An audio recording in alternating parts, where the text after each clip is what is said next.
হরে কৃষ্ণ। রাধে রাধে। শ্রীমদ্ ভগবদ গীতা পাঠ, দ্বিতীয় অধ্যায়, সাংখ্যযোগ।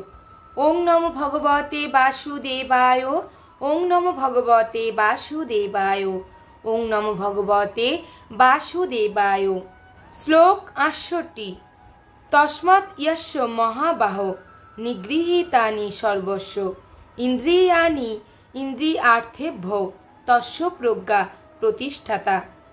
অনুবাদ: সুতরাং হে মহাবাহ, যার ইন্দ্রিয়গুলি ইন্দ্রিয়ের বিষয় থেকে সর্বপ্রকারে নিবৃত্ত হয়েছে, তিনি স্থিতপ্রজ্ঞ। তাৎপর্য: কেবলমাত্র কৃষ্ণ ভাবনা অথবা ভগবানের অপ্রাকৃত প্রেমময়ী সেবায় সমস্ত ইন্দ্রিয়গুলিকে নিয়োজিত করার মাধ্যমে ইন্দ্রিয়তর্পণের বেগগুলিকে দমন করা যায়।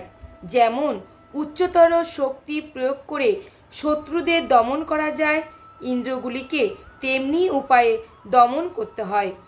কোনো মানবিক প্রচেষ্টায় তা হয় না। সেইগুলিকে ভগবানের সেবায় নিয়োজিত রাখার মাধ্যমেই তা সম্ভব। এই সত্য যিনি উপলব্ধি করতে পেরেছেন যে কৃষ্ণ ভাবনাই মানুষকে পরিশুদ্ধ বুদ্ধি ও প্রজ্ঞা এনে দেয় এবং কোনো সদ্গুরুর পথনির্দেশ মতোই সেই পদ্ধতির অনুশীলন করতে হয়, তাকেই বলা হয় সাধক, অর্থাৎ তিনি জড়বন্ধন থেকে মুক্ত হবার যোগ্য পাত্র। শ্লোক ৬৯।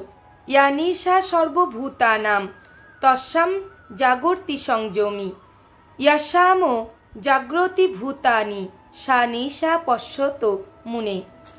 অনুবাদ: সমস্ত জীবের পক্ষে যা রাত্রিস্বরূপ স্থিতপ্রজ্ঞ সেই রাত্রিতে জাগরিত থেকে আত্মবুদ্ধিনিষ্ঠ আনন্দকে সাক্ষাৎ অনুভব করেন।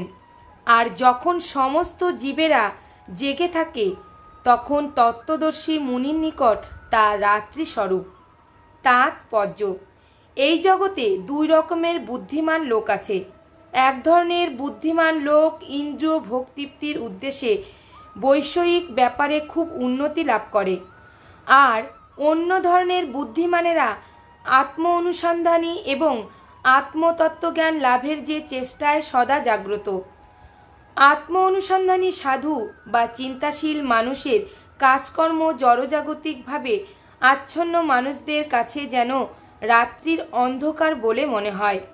আত্ম উপলব্ধি সম্পর্কে অজ্ঞতার জন্যই জড়জাগতিক মানুষেরা তেমন রাত্রির অন্ধকারে ঘুমিয়ে থাকে, কিন্তু তত্ত্বদর্শী মুনি জড়জাগতিক মানুষদের রাত্রিতে সজাগ থাকেন।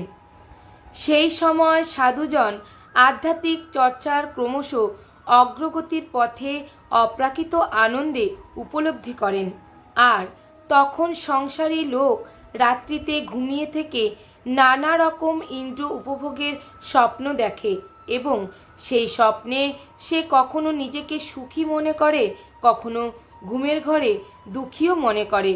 এই সমস্ত জড়জাগতিক সুখ দুঃখের প্রতি আত্ম অনুসন্ধানী ব্যক্তি সর্বদাই উদাসীন থাকেন।